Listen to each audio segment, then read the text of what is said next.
विद्यार्थी मित्रांनो, आपला हा TYBAचा S3चा पिरियड आहे, पण तुमच्या समोर दिसणाऱ्या PPTवर चुकून SYBA अर्थशास्त्र जनरल इंडियन इकॉनॉमी सिन्स 1980 हे राहून गेलेलं आहे। तरीसुद्धा हे लक्षात घ्या की क्षमता तत्व हे आपलं TYBAचं आहे। PPT करत असताना नजर चुकीने थोड्याफार चुका राहू शकतात, त्याकडे दुर्लक्ष करण्यात यावे आणि लक्षात ठेवावे की ही PPT आपलीच आहे। तर मागच्या पिरियडला आपण लाभतत्वाचा विचार केला आणि त्यामध्ये पाहिलं होतं की ॲडम स्मिथने सुरुवातीला लाभतत्वाचा पुरस्कार केला होता, पण लाभतत्वात जे काही दोष आहेत त्या दोषांमुळे त्याने क्षमता तत्वाचाही पुरस्कार केला आणि त्याने असं म्हटलं की कर आकारणीत लाभतत्वाबरोबरच क्षमता तत्वही असावे। तर लाभतत्वात आपण बघितलं की सार्वजनिक खर्चापासून किंवा सार्वजनिक सेवेपासून जनतेला जो लाभ मिळतो त्या प्रमाणात जनतेने कर द्यावा। लाभ जास्त प्रमाणात मिळत असेल तर जास्त कर द्यावा आणि लाभ कमी प्रमाणात मिळत असेल तर कमी कर द्यावा, पण लाभाचं मोजमाप हे अशक्य आहे। आणि लाभतत्वाचे गुणदोष यांचा सुद्धा विचार आपण त्या पिरियडला केला होता। आजच्या पिरियडला आपल्याला क्षमता तत्वाचा विचार करायचा आहे। तर करारोपणाचा किंवा कर आकारणीचा हा एक महत्त्वाचा सिद्धांत आहे आणि या सिद्धांतालाच कर देय क्षमता सिद्धांत असेही म्हणतात। तर व्यक्तीच्या आर्थिक क्षमतेनुसार किंवा कुवतीनुसार कर आकारणी करण्यात यावी असे या तत्वात अभिप्रेत आहे। याचा अर्थ ज्याची आर्थिक क्षमता किंवा कुवत जास्त असेल त्यांनी जास्त कर द्यायचा आणि ज्यांची आर्थिक क्षमता किंवा कुवत कमी असेल त्यांनी कमी कर द्यायचा। प्रत्येक व्यक्तीच्या क्षमतेनुसार कर आकारणी करण्यात आली तर ती समतेच्या व न्यायाच्या दृष्टीने योग्य ठरते। कर आकारणीमुळे करावा लागणारा त्याग सर्व व्यक्तींच्या बाबतीत समान असावा असेही या तत्वात अभिप्रेत आहे। तर अशा रीतीने इथे आर्थिक क्षमता विचारात घेतलेली आहे। आर्थिक क्षमता याचा अर्थ व्यक्तीला मिळणारं उत्पन्न, व्यक्तीचं उत्पन्न जास्त असेल तर तिची आर्थिक क्षमता ही जास्त असते आणि तिने त्यासाठी जास्त कर द्यावा आणि जर व्यक्तीचं उत्पन्न कमी असेल तर व्यक्तीने कमी कर द्यावा असं या तत्वामध्ये अभिप्रेत आहे की व्यक्तीच्या आर्थिक क्षमतेनुसार व्यक्तीने कर द्यावा। तर लाभतत्वात अनेक दोष असल्यामुळे ॲडम स्मिथसह अनेक अर्थतज्ज्ञांनी क्षमता तत्वाचा पुरस्कार केला। त्यात JB सेन, Mill, Adolph Wagner, Franklin Roosevelt, Rousseau, बोर्डीन, सिसमंडी या अर्थतज्ज्ञांचा समावेश आहे। या अर्थतज्ज्ञांनी क्षमता तत्वाचा पुरस्कार केला आणि क्षमता तत्व हे योग्य तत्व आहे असं त्यांनी म्हटलं आणि या तत्वाचा पुरस्कार करताना त्यांनी काही मुद्द्यांचा विचार केलेला आहे आणि त्यांनी त्यात असं म्हटलेलं आहे की क्षमता तत्व हे खरोखर योग्य आहे। तर त्यासाठी आपण थोडक्यात काही मुद्दे पाहणार आहोत आणि नंतर क्षमता तत्वाचे गुणदोष विचारात घेऊ। तर पहिला मुद्दा आहे मानसशास्त्रीय दृष्टिकोन। डॉल्टनच्या मते कर आकारणीचा करदात्यावर मानसिक परिणाम होतो। करदात्याला कर दिल्यामुळे त्याग सहन करावा लागतो, म्हणून समान त्याग हे कर आकारणीचे तत्व असले पाहिजे। प्रत्येक करदात्यावर समान त्याग आकारण्यात आला तर क्षमता तत्वाचे पालन होते। दुसरा मुद्दा आहे आर्थिक सामर्थ्य। क्षमता तत्वात आर्थिक सामर्थ्य विचारात घेतले जाते। व्यक्तीची कर देण्याची आर्थिक क्षमता किती आहे हे त्यात पाहिले जाते। व्यक्तीचे आर्थिक सामर्थ्य तिचे उत्पन्न, मालमत्ता आणि संपत्ती यावर अवलंबून असते। तिसरा मुद्दा आर्थिक आधिक्य। हॉब्सन यांनी आर्थिक आधिक्याची संकल्पना मांडली आहे। ही संकल्पना उत्पन्नातील फरकावर आधारित आहे। उत्पन्नाच्या विशिष्ट मर्यादेपर्यंत कर आकारला जात नाही, परंतु विशिष्ट मर्यादेनंतर कर आकारला जातो। यालाच हॉब्सनने आर्थिक आधिक्य असं म्हटलेलं आहे।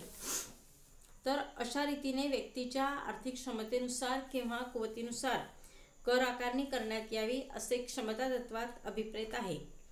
ज्यांची आर्थिक क्षमता जास्त त्यांनी अधिक कर द्यावा आणि ज्यांची आर्थिक क्षमता कमी त्यांनी कमी कर द्यावा. प्रत्येक व्यक्तीच्या क्षमतेनुसार कर आकारणी करण्यात आली तर ती समतेच्या व न्यायाच्या दृष्टीने योग्य ठरते.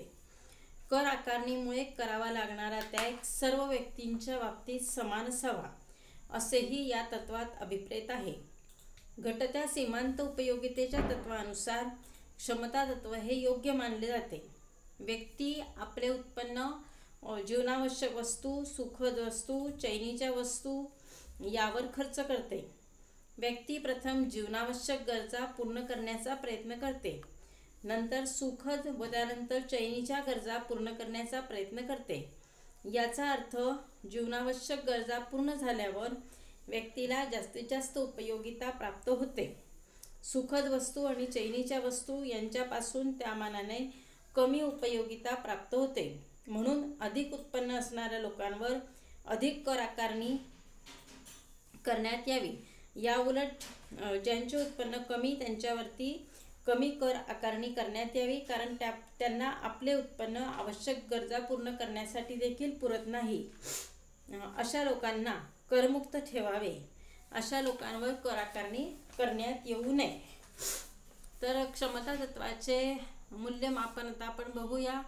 मूल्यमापन किंवा परीक्षण. तर मूल्यमापन आणि परीक्षण यामध्ये दोन्ही बाजू विचारात घेतल्या जातात. एक चांगली बाजू पण विचारात घेतली जाते, म्हणजे गुणाचे मुद्देही विचारात घेतले जातात आणि दोषाचे मुद्देही विचारात घेतले जातात. तर प्रथम आपण क्षमता तत्वाचे गुण पाहूया.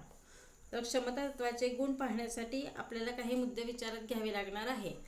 त्यातील पहिला मुद्दा आहे समतेचे आणि न्यायाचे तत्व. प्रत्येक व्यक्तीच्या आर्थिक क्षमतेनुसार कर आकारणी करण्यात येत असल्यामुळे या तत्वात समतेचे व न्यायाचे तत्व दिसून येते. कारण आर्थिक क्षमतेनुसार कर आकारणी करण्यात येत असल्यामुळे प्रत्येक व्यक्तीवर पडणारा कराचा भार हा समान असतो. दुसरा मुद्दा घटत्या सीमांत उपयोगितेचे तत्व. क्षमता तत्वात घटत्या सीमांत उपयोगितेचे तत्व दिसून येते. वाढत्या उत्पन्नाबरोबरच उत्पन्नापासून मिळणारी सीमांत उपयोगिता घटत जाते. म्हणजे जसं उत्पन्न वाढत जातं तसतशी उत्पन्नापासून मिळणारी सीमांत उपयोगिता ही कमी कमी होत जाते. म्हणून वाढत्या उत्पन्नावर वाढता कर आकारणे समर्थनीय आहे. तिसरा मुद्दा कर भाराचे समान वाटप. सरकार खर्च भरून काढण्यासाठी लोकांवर कर आकारणी करीत असते, परंतु सरकारला कर द्यायला लोक नाराज असतात. त्यांना कर द्यायला नको वाटत असतं. म्हणून सरकारने सर्वांना सारखाच करभार सहन करावा लागेल अशा रीतीने कर आकारणी करावी. क्षमता तत्वानुसार कर आकारणी केल्यास सर्वांवर सारखेच कराचे ओझे पडते. चौथा मुद्दा आर्थिक क्षमतेचे मापन. व्यक्तीजवळ असलेल्या उत्पन्नावरून व संपत्तीवरून आर्थिक क्षमतेचे मापन करता येते असे या क्षमता तत्वात गृहीत धरले आहे. हे तत्व वास्तव आहे. ज्यांचे उत्पन्न जास्त किंवा ज्यांच्याजवळ संपत्ती जास्त त्यांची कर देण्याची क्षमता किंवा कुवत जास्त असते. म्हणून त्यांच्यावर अधिक कर आकारणे समर्थनीय आहे. तर अशा रीतीने क्षमता तत्वात काही दोष आपल्याला आढळून येतात. त्यांचा विचार आता आपण करूया. आधी आपण गुणांचा विचार केला, आता दोषांचा विचार करूया. तर लाभतत्वापेक्षा क्षमता तत्व हे निश्चित चांगलं आहे, योग्य आहे. क्षमता तत्वात अनेक गुण आहे, परंतु क्षमता तत्वात काही दोषही आहेत. तर ते दोष आता आपण बघूया. त्यातला पहिला दोषाचा मुद्दा त्यागाचे मापन करणे अशक्य. क्षमता तत्वात समान त्याग अभिप्रेत आहे, परंतु त्याग ही संकल्पना व्यक्ती सापेक्ष आहे. ती व्यक्तिपरत्वे बदलते. त्यामुळे त्यागाचे अचूक मोजमाप करता येणार नाही. दुसरा मुद्दा आर्थिक क्षमता मोजणे कठीण. क्षमता तत्वात असे म्हटले आहे, आर्थिक क्षमतेनुसार कर आकारणी करण्यात येईल. ज्यांची आर्थिक क्षमता जास्त त्यांच्यावरती जास्त दराने कर आकारणी करावी, तर ज्यांची आर्थिक क्षमता कमी त्यांच्यावर कमी दराने कर आकारणी करावी. परंतु व्यक्तीची आर्थिक क्षमता मोजणे कठीण आहे. आर्थिक क्षमता उत्पन्न, मालमत्ता, संपत्ती यावर अवलंबून असली तरी सर्वांचे खर्चविषयक धोरण, गरजा, त्याचप्रमाणे कुटुंबातील सदस्यांची संख्या ही सारखी नसते. त्यामुळे आर्थिक क्षमता मोजणं हे कठीण आहे. तिसरा मुद्दा, बचतीचे महत्त्व. व्यक्तीच्या उत्पन्नातून तिच्या गरजा पूर्ण झाल्यावर उरलेले उत्पन्न बचतीसाठी वापरले जाते. या बचतीच्या सहाय्याने गुंतवणूक होत असते व गुंतवणुकीद्वारे औद्योगिक विकास होतो. परंतु या महत्त्वाच्या गोष्टीकडे क्षमता तत्वाने दुर्लक्ष केले आहे. व्यक्तीच्या गरजा भागल्यानंतर जे उत्पन्न शिल्लक राहते ते कररूपाने व्यक्ती देऊ शकते असे क्षमता तत्वात म्हटले आहे. परंतु यामुळे बचतीत घट होऊन औद्योगिक विकासाचा वेग कमी होईल. पर्यायाने आर्थिक विकासाचा दर कमी होईल. आणि चौथा शेवटचा दोषाचा मुद्दा म्हणजे घटत्या सीमांत उपयोगितेचे तत्व अव्यवहार्य. उपभोग्य वस्तूंप्रमाणेच उत्पन्नाची सीमांत उपयोगिता ही कमी होत जाते, घटत जाते असे क्षमता तत्वात गृहीत धरले आहे. पण यातही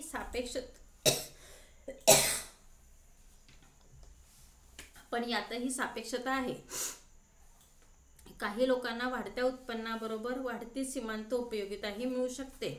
कारण उत्पन्नाचा उपयोग केवळ उपभोग एवढाच नसतो, तर व्यक्ती उत्पन्नातून बचतही करत असते. म्हणून उत्पन्नातील वाढ व्यक्तीला हवी असते.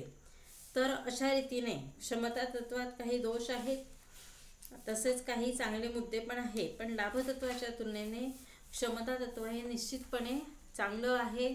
जरी क्षमता तत्वात काही दोष दिसत असले तरीसुद्धा लाभतत्वाच्या तुलनेने हे निश्चितच चांगले आहे. कारण आर्थिक क्षमतेनुसार कर आकारणी केली तर सर्वांवर कराचा भार हा सारखा पडणार आहे.